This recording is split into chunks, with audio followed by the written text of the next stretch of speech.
Alexander Zuyers bantu pelatih baru timnas seleksi pemain potensial.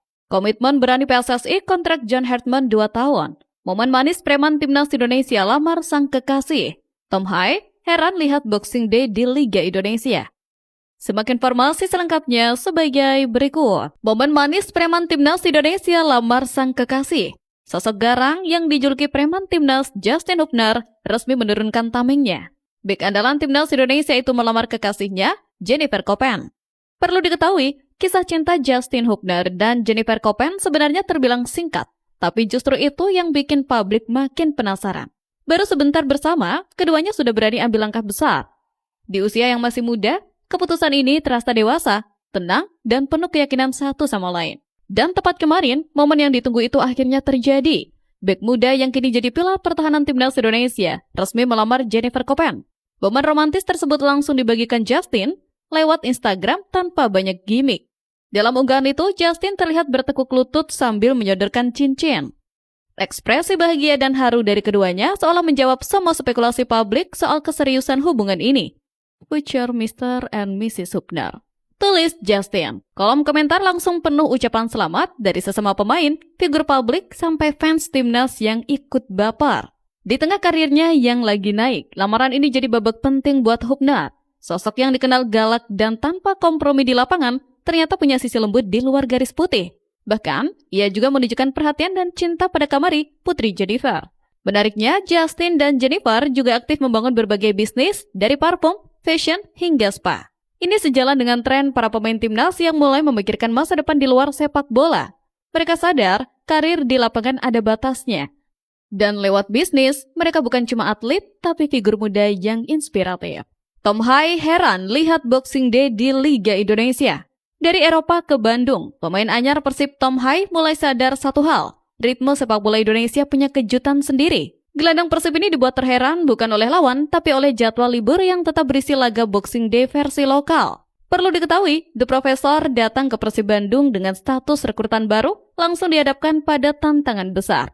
Gelandang jenius ini tampil di 2 kompetisi sekaligus, termasuk AFC Champions League 2025-2026. Meski sudah hampir setengah musim bersama Maung Bandung, satu hal masih bikin dia terkejut, ritme Liga Indonesia. Salah satunya soal jadwal pertandingan di masa libur, yang oleh Tom Hai disebut mirip Boxing Day di Liga Inggris. Pekan ini, Persib Bandung tetap harus menjamu PSM Makassar di Stadion Gelora Bandung Lautan Api. Padahal, bagi sebagian pemain, akhir tahun biasanya jadi momen jeda. Perlu dicatat, laga Boxing Day versi Tom Hai ini sejatinya adalah pertandingan tunda pekan ke-8. Laga tersebut sebelumnya ditunda karena persiapan timnas Indonesia di kualifikasi Piala Dunia 2026 zona Asia pada September 2025. Karena jadwal musim yang super padat, I-League akhirnya menempatkan laga itu di akhir tahun yang awalnya dipersiapkan sebagai waktu istirahat.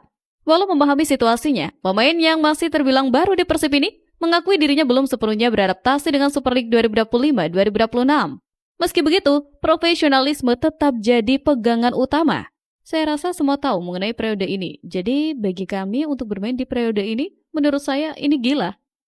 Kata Tom Hai. Dan padatnya jadwal belum berhenti.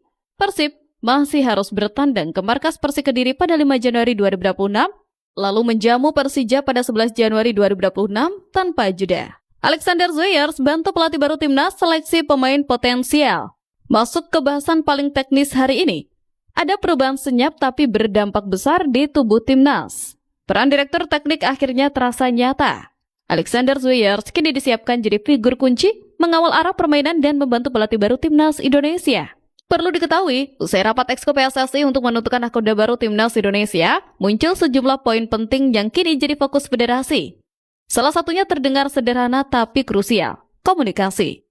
Bagaimana alur koordinasi di depan agar timnas tidak berjalan sendiri-sendiri? Anggota Exco PSSI Arya Sinulinga memastikan pola komunikasi antara pelatih anyar timnas dan direktur teknik PSSI akan mengalami penyesuaian. Tujuannya jelas menjaga kesinambungan program dari level atas sampai ke bawah.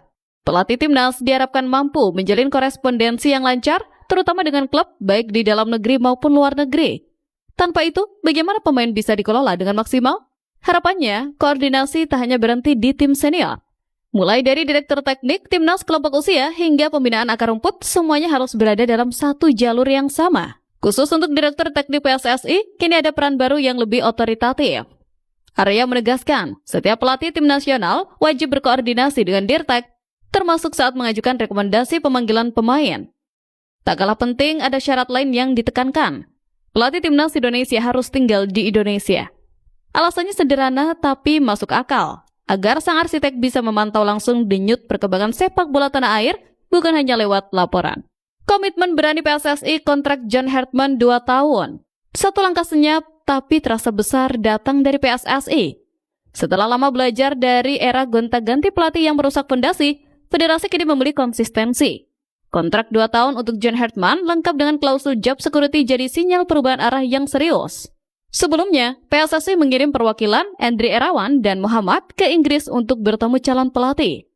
Hasil pertemuan itu dilaporkan kepada Ketua Badan Tim Nasional Sumarji sebelum dipresentasikan di Forum Exco. Semua aspek dibedah, kelebihan, kekurangan, dan kecocokan visi pelatih dengan kebutuhan timnas Indonesia. Tak ada yang ditutup-tutupi. Arya Sinulinga menambahkan, Erick Thohir terlibat aktif memberi masukan penting. Dari 5 kandidat awal, pilihan mengerucut menjadi 2, hingga akhirnya tinggal 1 nama yang dinilai paling layak menahkodai skuad merah putih. Sumarji pun ditugaskan membahas detail akhir sebelum pengumuman resmi Erick Thohir. Nama John Hartman sempat dibocorkan Wakil Ketua Umum PSSI Zainuddin Amali dan dikonfirmasi Arya, meski jadwal pengumuman resmi masih dirapatkan. Yang menarik, rapat Exco memastikan Hartman tidak akan diberhentikan sebelum kontrak 2 tahunnya berakhir Desember 2027, apapun hasil di tengah jalan. Sebuah keputusan yang jelas berbeda dari masa lalu. Cukuplah kali ini PSSI benar-benar konsisten. Langkah ini menandai era baru manajemen kepelatihan, fokus pada stabilitas jangka panjang menghadapi agenda padat dari Piala AFF 2026 hingga Piala Asia 2027. Hartman menerima persyaratan federasi dengan baik, dan publik tinggal menunggu pengumuman resmi Erick Thohir memperkenalkan pelatih baru timnas Indonesia.